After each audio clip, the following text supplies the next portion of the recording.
Arjuna said, O Janardana, Krishna, if it is your opinion that wisdom is superior to action, why do you urge me to take such horrible action? O Kasava? You bewilder my understanding, as it were, with a seemingly conflicting statement. Tell me for certain which one of these I may use to attain the highest good.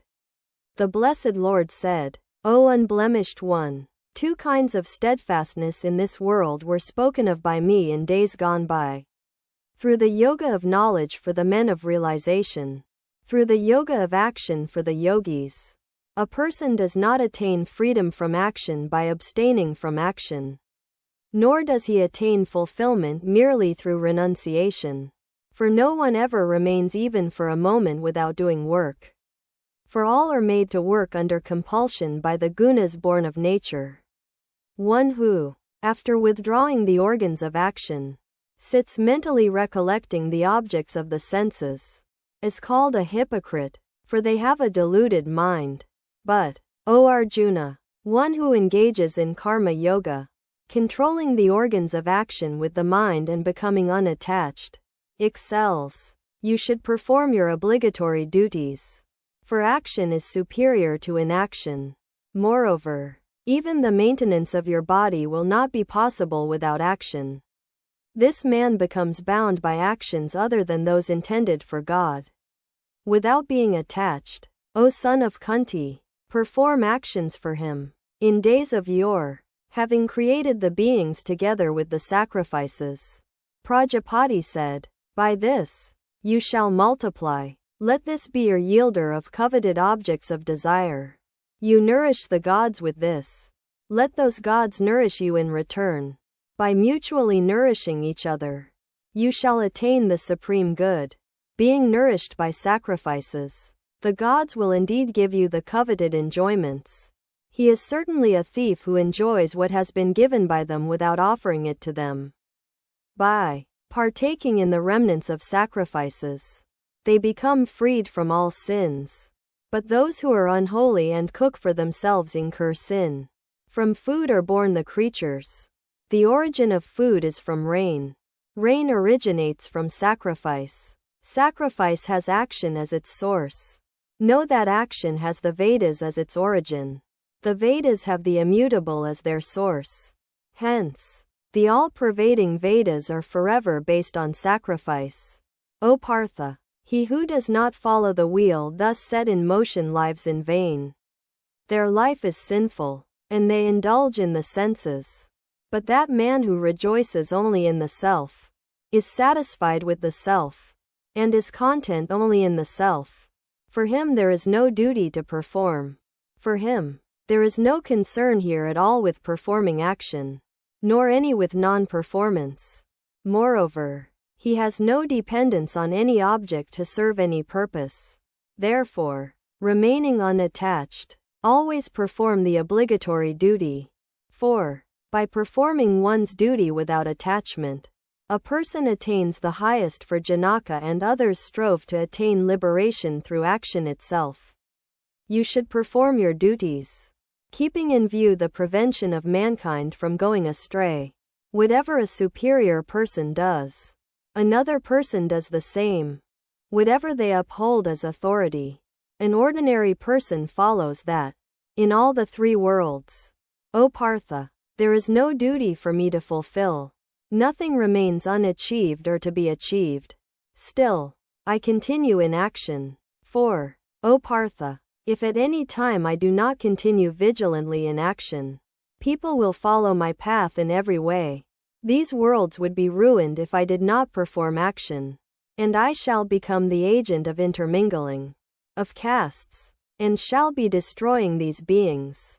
O scion of the Bharata dynasty, as the unenlightened people act with attachment to work, so should the enlightened person act, without attachment, desiring to prevent people from going astray. The enlightened man should not disturb the beliefs of the ignorant, who are attached to work. He should remain diligent himself and make them perform all their duties. While actions are being done in every way by the gunas, qualities, of nature, one who is deluded by egoism thinks, I am the doer, But, O mighty armed one, the one who is a knower of the facts about the varieties of the gunas and actions does not become attached. Thinking thus, the organs act on the objects of the organs. Those who are completely deluded by the gunas of nature become attached to the activities of the gunas. The one who knows the all should not disturb those of dull intellect, who do not know the all. Free from the fever of the soul, dedicate all actions to me, with your mind intent on the self, and become free from expectations and egoism, and engage in battle. Those who faithfully follow this teaching of mine without cavil, they too become freed from their actions.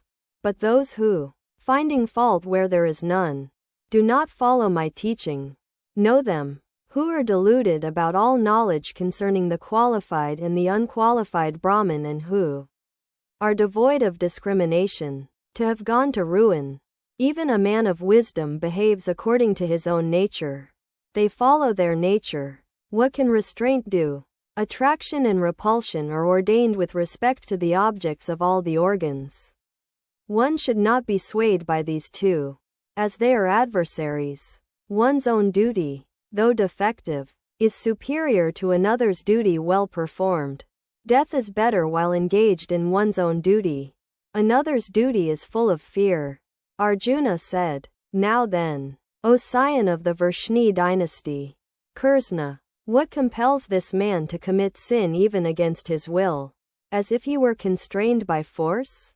The blessed Lord said, "This desire, this anger, born of the quality of rajas, is a great devourer, a great source of sin.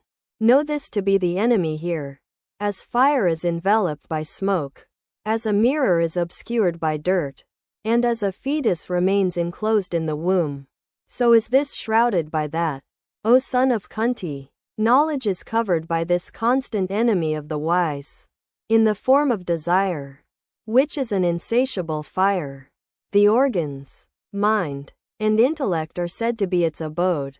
This one diversely deludes the embodied being, veiling knowledge with the help of these. Therefore, O scion of the Bharata dynasty, after first controlling the organs, completely renounce this one which is sinful and a destroyer of learning and wisdom. They say that the organs are superior to the gross body, the mind is superior to the organs, and the intellect is superior to the mind. However, he is superior to the intellect. The Ast introduces this verse with, Tata Kim, what follows from that? Tr. Understanding the self thus as superior to the intellect, and completely establishing the self through spiritual absorption with the help of the mind. O mighty armed one, the enemy in the form of desire, which is difficult to subdue, vanishes.